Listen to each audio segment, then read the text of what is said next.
L'impression que ces deux-là vont de la formation lundi contre Cleveland. Menace du Rocket en territoire des Sens. Ligne bleue, voilà. Fortin à Paquette-Bisson. Tire le but! Devante Smith-Pellet fait le vieux tir de Tommy Paquette-Bisson derrière Philippe Gustafsson. Un premier à Laval pour le vétéran Smith-Pellet. 1-0, le Rocket prend les devants. Encore une fois, un but qui provient de l'implication offensive d'un défenseur. On est habile chez le Rocket dans ce genre de circonstances. Et la présence physique de Smith-Pellet s'amenait au filet devant le but. Il a profité de la chute du gardien. Bien oui, on vient de revoir la séquence. Le gardien Gustafsson, je trouvais qu'il y avait une drôle de réaction. Il a plus pour Belpinio, un tir faible. Il est au bout du bâton, il a perdu. Contre-attaque, Wilkie complètement seul. Devant Primo, tir et le but! Chris Wilkie à vitesse en zone neutre et a accepté une passe parfaite de Cédric Paré pour s'échapper.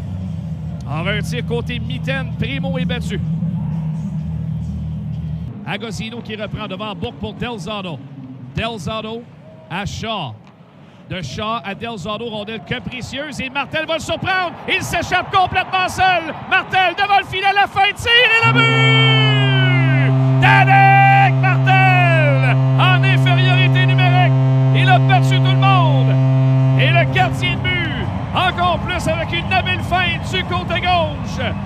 Quelle feinte de Danick Martel, un énorme but en infériorité qui permet au Rocket d'aller chercher un peu d'énergie dans une deuxième période qui n'allait nulle part.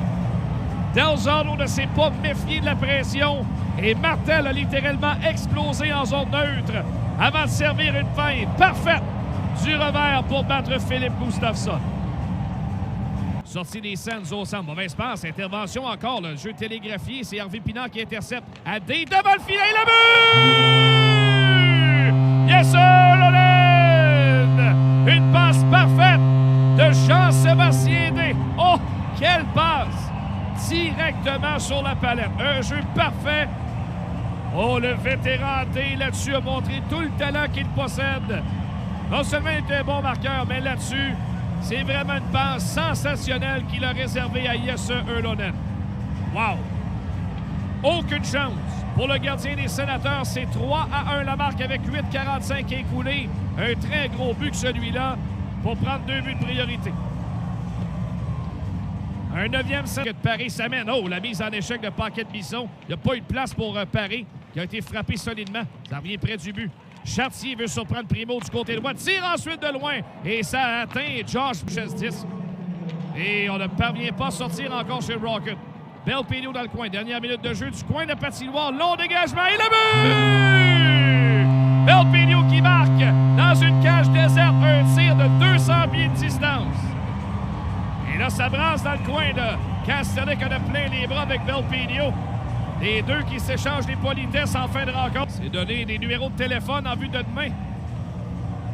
Sous pression de la part de Castellic. Essuie un coup d'épaule, mais parvient quand même à marquer.